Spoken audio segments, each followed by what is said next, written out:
right, hey guys, what's going on? My name is Chris Huckes, and this is your best life defined. Let's go ahead and do this thing. So, I don't know if you can tell, I've been working out, putting some size on, trying to get my muscles back. I don't want to go back to Colorado looking like I did when I showed up in Grand Rapids. I'd actually stepped away from it for a while, so I was a little depleted. I had been distracted by a few things, but I'm back on it. Back on it. I didn't wait too long. I didn't gain 15 or 20 pounds. Don't you hate that when that happens, when you get an idea in your head and then you kind of miss the opportunity because you just kind of waited too long? Kind of an important subject if you think about it. How often does that happen? Kind of applies to everything in your life too when you think about it. I look back at my life, and if I don't, I guess I could say I do have some regrets. I used to say, well, no, I don't have any regrets, but I do.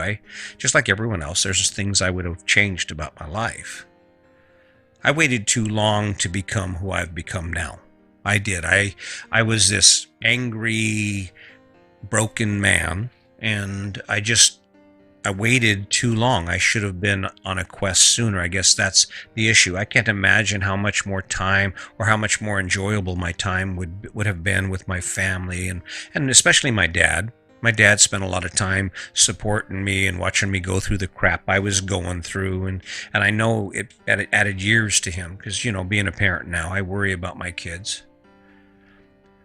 But I waited too long to stop and take a look at myself and say, are you friggin' nuts? Are you nuts? Can you really continue to justify being the way you are? That's part of it. And the other part was I looked at my wife and my family, especially my wife, and I thought, you know what, she deserves so much better. And if I don't step up, she's going to realize that, and she's going to say, I can't do this anymore. Thank God I didn't wait too long on it, huh? Thank God. I can't imagine where I'd be right now. I don't think I'd be here if it wasn't for my wife and my amazing family, and especially my wife, Sandy. She's a diamond. She's just so, she's so supportive. Even when she doesn't want to be, even when she doesn't think it's a good idea. And God forbid I'd have waited too long.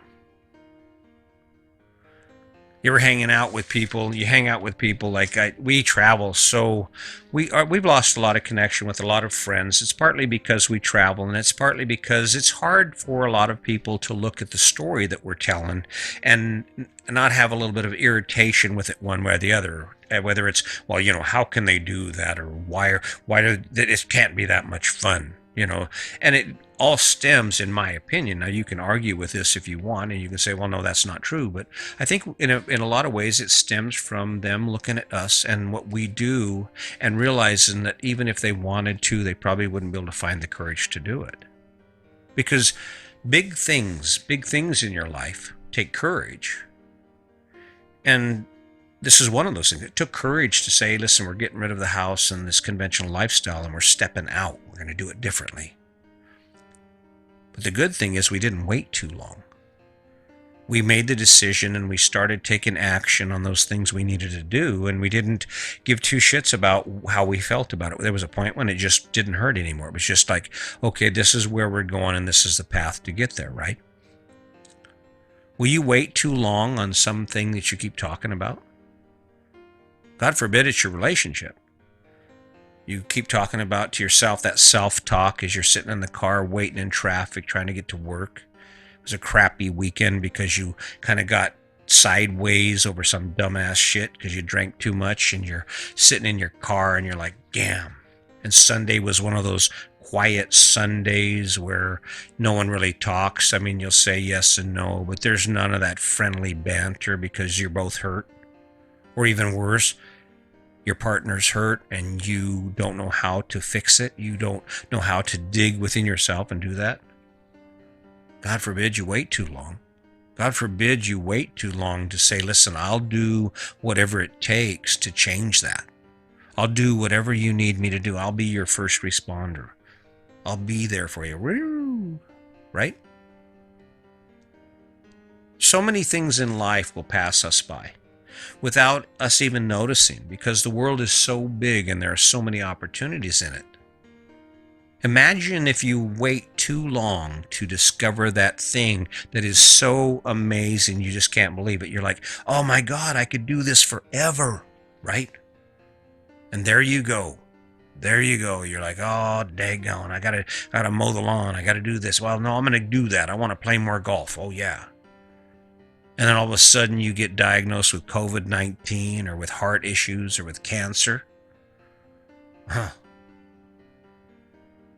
Don't wait too long. Don't wait too long. I'm not waiting too long. You notice I'm doing this?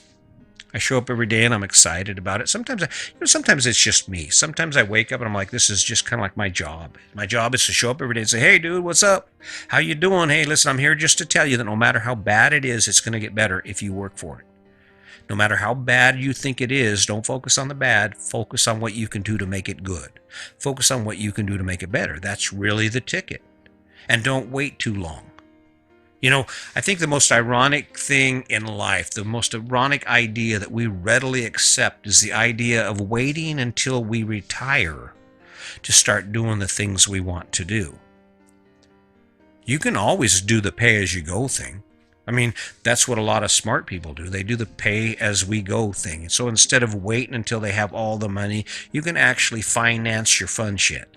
I mean, if you think about it, if you're going to put something on a payment plan, why not put having fun and living those things and doing those things you want to do on a payment plan? You can do a 72-month or 96-month or I don't know, however long you live, strategy where you spend a certain amount of your income and your time engaged in the things that most people wait until they retire to do.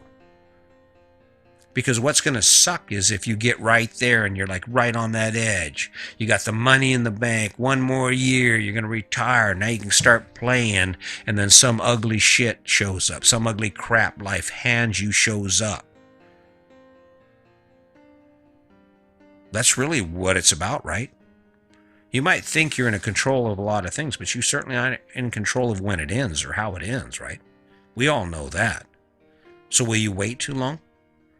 Will you wait too long to take that vacation?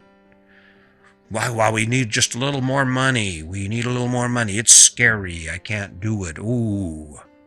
Not about the excuses, not about the reasons why you can't do it. No one cares about that. That doesn't matter. That's history. That's like talking about things you don't have any control over or watching things you don't have any control over. What's the point? Talk about what you can do. You don't want to wait too long on that relationship. What you can do is you can stop and take a look at yourself and ask yourself, how can I be a better person, a better partner, a better dad, a better son? Don't wait too long. What's funny is I get together with friends that I haven't seen in a while. It's like, and we're sitting there drinking beer, talking about life. And it's like, it's somewhere in that conversation, it always comes back to, damn, man, it's already been 5 years since you retired. Damn, I can't believe it. It's been that long. Try not to wait too long. Am I doing everything I want to do in life? No, but it takes effort, takes time, takes money, resources. There's only so much time in the day. What I can't figure out is how the hell I ever got anything done when I worked. Because believe me, I got up this morning at 4:30. And I've been going ever since, and I won't get to bed till 10 o'clock tonight, and that's how every day goes. Now, the difference is, unlike a lot of people, almost everything I am obligated to do is a choice of mine. I am not driven by too many obligations. My RV is giving me some fits right now. Just so you know, just to step off the topic for a minute, just so you know, my life isn't perfect. My pump, I'm having problems with my water pump, my fresh water pump on my RV. I'm having to fix that. I spent a few hours out there working on it yesterday on the holiday. But when you live the life we live, it's just like, well, okay, we can do that anytime we want. We can go play in the pool. We can go kayak. We can go ride our bikes. We can go explore. And what's cool is our house has wheels, so we can take our house with us and we can do that. And no matter where we end up, we shut the door and we're home, which is cool as hell. But just so you know, this life is not an amazing adventure. I mean, it is. We get to see a lot of things, but it's not carefree. It comes with some sort of burden. But everything comes with some sort of burden. With every choice comes an obligation. You chose that house, well, you're obligated to take care of it. You're obligated to pay for it. The question you have to ask yourself, does that obligation meet your needs from the standpoint of what it gives you? You wake up every day excited about your life, then do it. Wake up every day. But I'm going to get back to it. You don't want to wait too long before you figure that out. That's the issue. And don't even fall into that all that bullshit about, oh no, I'm amazingly happy. Really? Come on.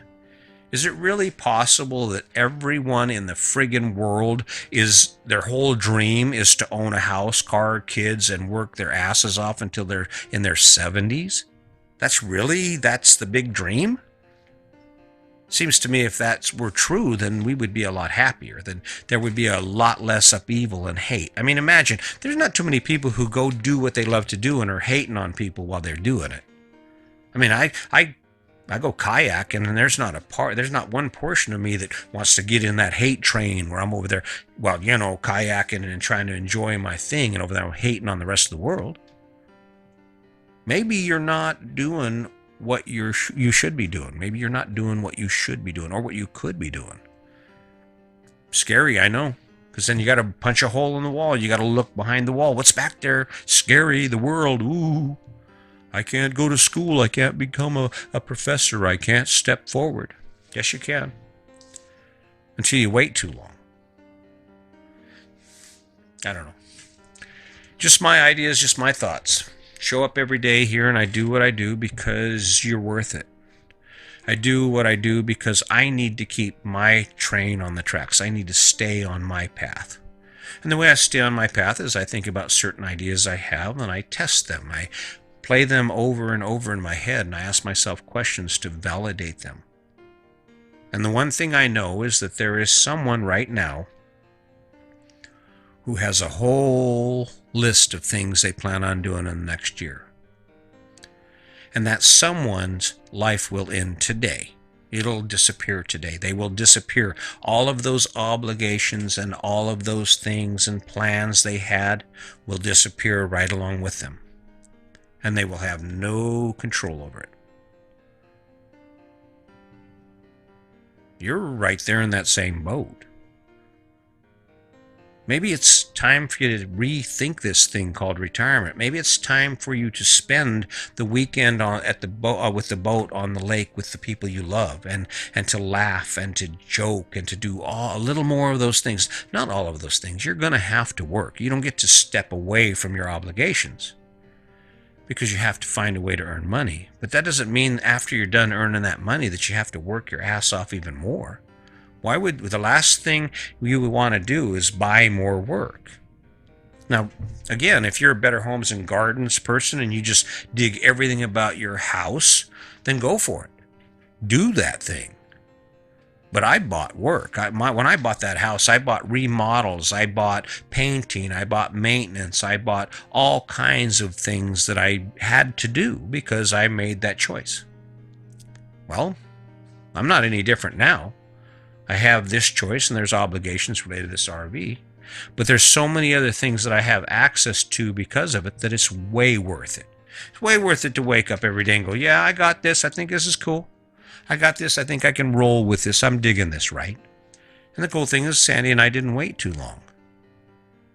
So I think I've pushed my point about as far as I can. I think if you don't get it, you will. I mean, jump back in here and listen to it. I'd love to hear from you. I want to hear you talk some shit to me about how I suck, at least. So, looking forward to hearing from you. Like I said, I'm on YouTube and on most of the podcast apps. So check me out. Be sure you subscribe, hit a like. I'm going to keep showing up, guys.